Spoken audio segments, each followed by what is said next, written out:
আবার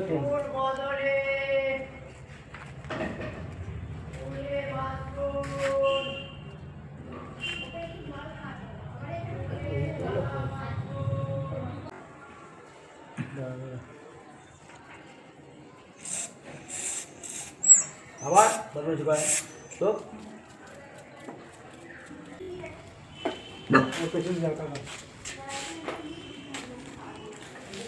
আজকে তো আপনি আমাকে ডেকেছিলেন। হ্যাঁ ডেকেছিলাম।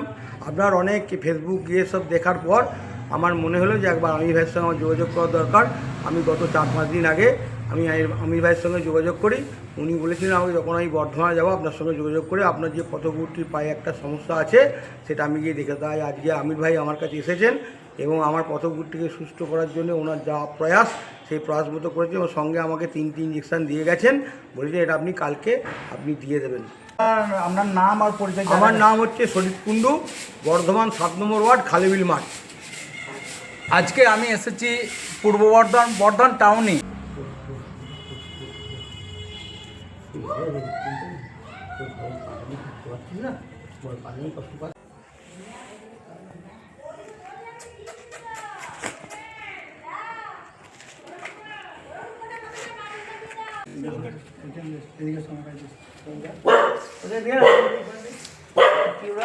আরো দে বেশি করে দিও খাই সব দিই বাঁতে হ্যাঁ আমাদের বাড়িতে কি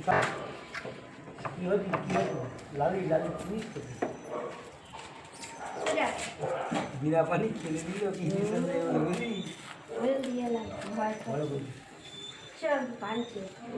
আবার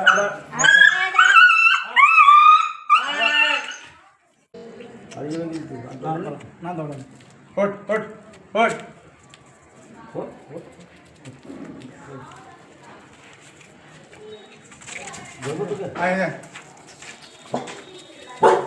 আপনি এগুলো আমার ভালো মেয়ে ছেলে জীবনে সব।